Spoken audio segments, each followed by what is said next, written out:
Hello, day സെക്കൻഡിൽ ഫൽക്രിക്ബിയിലും അതുപോലെ തന്നെ കെൽപിസും കണ്ടതിന് ശേഷം ഞങ്ങൾ നേരെ എഡിൻബറയിലേക്ക് വന്നു. ഏകദേശം 2 മണിയോട് കൂടിയിട്ട് എഡിൻബറയിലെത്തി. അവിടുത്തെ ഷെറാട്ടൺ ഹോട്ടലിൻ്റെ പാർക്കിങ്ങിലാണ് ഞങ്ങൾ വണ്ടി പാർക്ക് ചെയ്തത്. കാരണം എഡിൻബറ കാസലിൻ്റെയൊക്കെ തൊട്ടടുത്ത് വളരെ എക്സ്പെൻസീവ് ആയിരുന്നു പാർക്കിങ്. വെതർ വളരെ മോശമായതുകൊണ്ട് എഡിൻബറ കാസിൽ ക്ലോസ്ഡ് ആയിരുന്നു ഞങ്ങൾ അവിടെ എത്തിയ ദിവസം.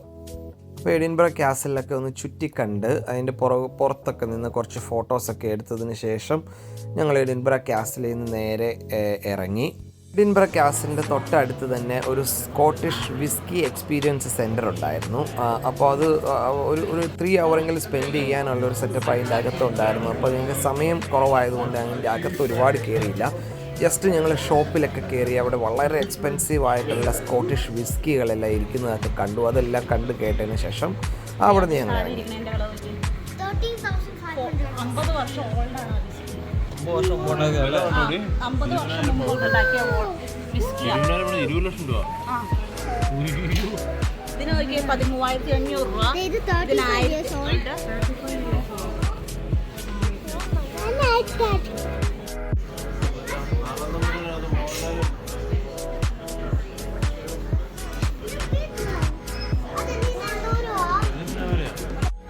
സ്കോട്ട്ലൻഡിലെ ഹൈലാൻഡിലെ വാലീസിൽ നിന്ന് ഫെർമെൻറ്റ് ചെയ്ത് മെച്യൂർഡ് ആയിട്ട് അവിടുത്തെ ഡിസ്റ്റിലറിയിൽ നിന്ന് വരുന്ന വിസ്കികളാണ് സ്കോച്ച് വിസ്കീസ് എന്ന് പറയുന്നത്. Chivas Regal, red label, Glenfiddich, Johnnie Walker, അങ്ങനെ വേൾഡ് ഫേമസ് ആയിട്ടുള്ള സ്കോച്ച് വിസ്കികളുടെ എല്ലാം ഒറിജിൻ സ്കോട്ട്ലൻഡ് ആണെന്നുള്ളത് ഞാൻ അവിടെ ചെന്നപ്പോഴാണ് അറിയുന്നത്.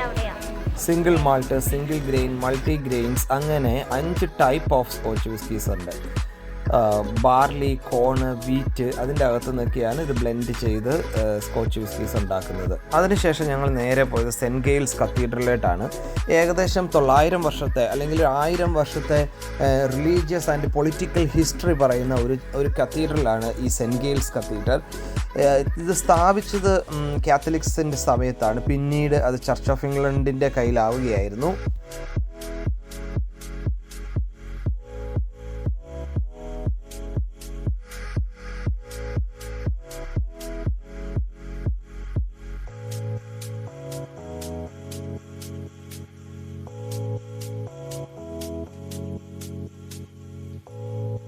വളരെ ബ്യൂട്ടിഫുൾ ആയിട്ടുള്ള സ്റ്റെയിൻഡ് ഗ്ലാസ് വിൻഡോസാണ് ഈ കത്തീഡ്രലിൽ കുറേ കൊടുത്തിരിക്കുന്നത്. അതിൻ്റെ ഭംഗി ഒരുപാട് കൂട്ടുന്നുണ്ട്.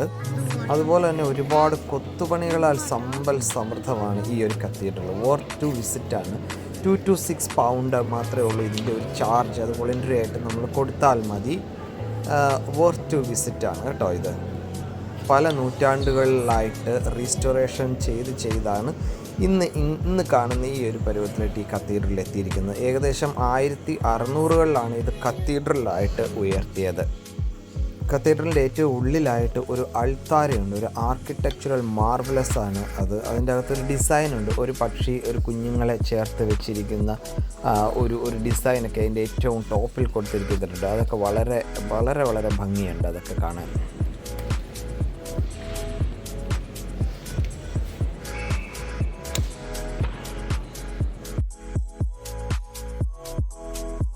അവിടെ നിന്ന് ഞങ്ങൾ നേരെ പോയത് വിക്ടോറിയൻ സ്ട്രീറ്റിലേക്കാണ്. വളരെ പ്രൗഢഗംഭീരമായിട്ടൊരു സ്ട്രീറ്റ്, ഫുൾ കല്ലുകൾ കൊണ്ട് പാകിയ റോഡ്, പഴമ നിലനിർത്തുന്ന ബിൽഡിങ്, കുറേ പല കളറിൽ പെയിൻ്റ് അടിച്ചൊരു ബിൽഡിങ്ങുകൾ നമുക്ക് കാണാം. അത് മാത്രമേ ഒരു modern look ഉണ്ടായിരുന്നതുള്ളൂ.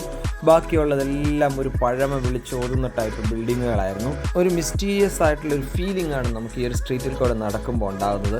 Harry പോട്ടറിൻ്റെ റൈറ്ററായിട്ടുള്ള JK Rowling അതിൻ്റെ ഒരു സ്റ്റോറിയുടെ ഒരു ഇൻസ്പിറേഷനൊക്കെ കിട്ടുന്നത് ഈ ഒരു വിക്ടോറിയൻ സ്ട്രീറ്റിൽ നിന്നാണ്.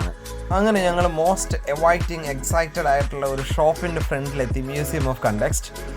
131 years ഓൾഡ് ആയിട്ട് ഇവിടെ ഉള്ള ഷോപ്പാണിത്. ഹാരി പോട്ടറിൻ്റെ എല്ലാ അക്സസറീസും ആ ക്യാരക്ടേഴ്സ് യൂസ് ചെയ്ത എല്ലാ ഐറ്റംസും വിൽക്കുന്ന ഒരു മ്യൂസിയവും ഒപ്പം തന്നെ ഷോപ്പുമാണത്. കുട്ടികളെല്ലാവരും അതിൻ്റെ അകത്ത് കയറി. ഞാനും ഫ്ലോർച്ചിനും അവിടെ കയറിയില്ല. അവർ കയറിയ സ്ഥലങ്ങളെല്ലാം കണ്ട് ഒരു 3 നിലകളിലായിട്ട് നിൽക്കുന്ന ഷോപ്പാണ്. ഈ വാണ്ടിനൊക്കെ 50 പൗണ്ടാണ് കേട്ടോ വില. Harry Potter's first wand, Pandu which got lost. Second wand, Kudaran we see the first wand, which got broken. Second കൊണ്ടും കൂടെ ഹമാനീൻ്റെ ഫസ്റ്റ് കൊണ്ടും കൂടെ സെക്കൻഡ് ഓക്കെ, അത്രയൊക്കെ ഉണ്ട് അല്ലേ? കൂടെ ഒരു സ്റ്റഡി ഓഫ് ടോപ്പി കണ്ടു. പക്ഷെ എനിക്ക് സ്റ്റോറി പറയാൻ പറ്റില്ല, because I don't want to spoil for you. Okay, so ഇത് ശരിക്കും ഹാരി പോട്ടറിന്റെ ഒരു മൂവി വാച്ച് ചെയ്യുന്ന അതുപോലെ തന്നെ നിങ്ങൾക്ക് തോന്നിയില്ലേ ഇതിന്റെ അകത്ത് കയറി മ്യൂസിയം ഒക്കെ കണ്ടപ്പോ? സോ എക്സൈറ്റഡ് അല്ലായിരുന്നോ? പോർഷൻസോ? കൂടെ സ്ലിതറിൻ്റെയും കൂടെ ഏതായിരുന്നു അതർ ഗ്രിഫിൻഡോറിൻ്റെ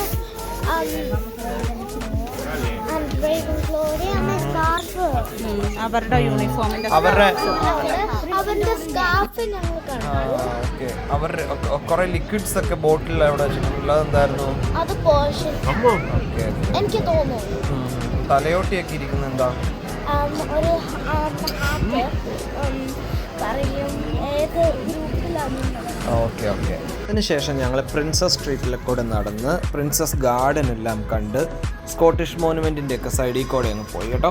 അപ്പം വളരെ ചെറിയ ഒരു വെൽ മെയിൻറ്റൈൻഡ് ആയിട്ടുള്ള വളരെ നല്ല ബ്യൂട്ടിഫുൾ ഒരു ഗാർഡൻ. നമ്മളിപ്പോൾ നിൽക്കുന്ന ഈ ഒരു സ്ഥലത്തിൻ്റെ അടിയിലാണ് കേട്ടോ സ്കോട്ട്ലൻഡിൻ്റെ നാഷണൽ ഗാലറി. അത് 5 o'clock ആയപ്പോഴത്തേക്കും ക്ലോസ് ചെയ്തു. ഞങ്ങളവിടെ എത്തിയപ്പോൾ ഏകദേശം 5:30 ഒക്കെ ആയിരുന്നു. അതുകൊണ്ട് നാഷണൽ ഗാലറിയിൽ ഞങ്ങൾക്ക് കയറാൻ സാധിച്ചില്ല. കുറച്ച് നേരം ഞങ്ങൾ അവിടെ ഇരുന്ന് കാറ്റൊക്കെ കൊണ്ട് ഫുഡൊക്കെ കഴിച്ച് റിലാക്സ് ചെയ്തതിന് ശേഷം വീണ്ടും പ്രിൻസസ് സ്ട്രീറ്റിലേക്കിടെ തേരാപ്പാര ഞങ്ങൾ നടന്നു തുടങ്ങി. കുഞ്ഞിനെ ശേഷിട്ട് അമ്മ ഉണ്ണിയും കൂടി അവിടെ ഇങ്ങനെ ഒത്തിരി കളിച്ച് നടത്തും കേട്ടോ. അവർക്ക് നടക്കാൻ ബുദ്ധിമുട്ടാണ്, പക്ഷെ ചാടാനും ഓടാനും അവർക്ക് ഒരു കുഴപ്പമില്ല കേട്ടോ. ഫുഡൊക്കെ കഴിച്ചതിൻ്റെ എനർജിയിലാണ് ഇപ്പോൾ അവരെല്ലാവരും. ഈ കാണുന്ന ബിൽഡിംഗ് ആട്ടോ bank of Scotland headquarters. എഡിൻബറയിലെ വേറൊരു അട്രാക്ഷനാണ് കേട്ടോ ഈ ഒരു ട്രാം. പല കളറിലുള്ള വളരെ കളർഫുൾ ആയിട്ടുള്ള റോട്ടിൽ കൂടെ ഓടുന്ന ട്രെയിൻ. എഡിൻബറയിൽ ഏകദേശം 1871 ട്രാം ഓടുന്നുണ്ട് കേട്ടോ. അപ്പോൾ ഇത് എയർപോർട്ട് മുതൽ സിറ്റി സെൻറ്റർ വരെയും സിറ്റി സെൻറ്ററിൽ നിന്ന് എക്സ്റ്റെൻഡ് ചെയ്ത് ന്യൂ ഹാവൻ എന്ന് പറഞ്ഞൊരു സ്ഥലം വരെയാണ് ഈ ട്രാം ഉള്ളത്.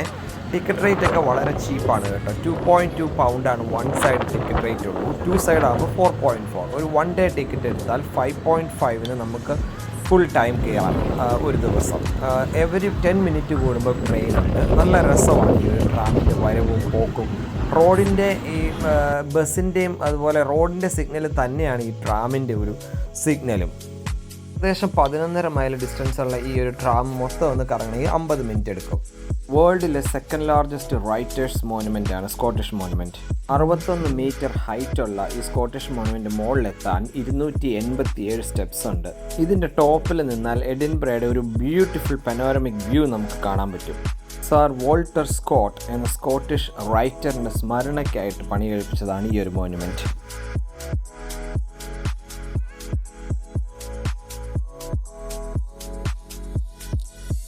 അവിടുന്ന് ഞങ്ങൾ നേരെ പോയത് കാൾട്ടൺ ഹില്ലിലെ നാഷണൽ മോണുമെൻറ്റ് കാണാൻ വേണ്ടിയിട്ടാണ് കേട്ടോ.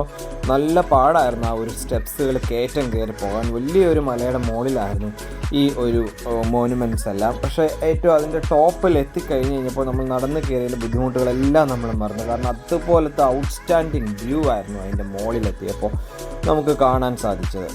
ഇപ്സിയും നെവയും നഥാനിയും എല്ലാം ഹാരി പോട്ടർ ഫാൻസാണ് കേട്ടോ. അപ്പോൾ ആ ഹാരി പോട്ടറിൻ്റെ ലൊക്കേഷൻ ഷൂട്ട് ചെയ്ത ലൊക്കേഷനെ പറ്റിയിട്ടൊക്കെ അവരിപ്പോൾ എക്സ്പ്ലെയിൻ ചെയ്തുകൊണ്ടിരിക്കുകയാണ് കേട്ടോ.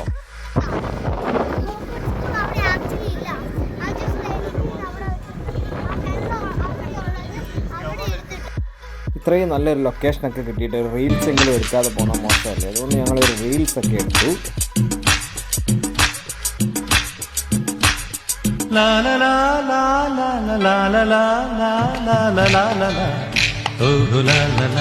സ്കോട്ട്ലൻഡിൻ്റെ നാഷണൽ മോണുമെൻറ്റിലേട്ടാണ് അടുത്തത് ഞങ്ങൾ പോയത്. 12 പില്ലറുകൾ, ഭയങ്കര വലിയ പില്ലർ. ദൂരെ നോക്കുമ്പോൾ ചെറുതാണെങ്കിലും അടുത്ത് ചെല്ലുമ്പോഴാണ് അതിൻ്റെ ശരിക്കുള്ള സൈസ് നമുക്ക് മനസ്സിലാവുക.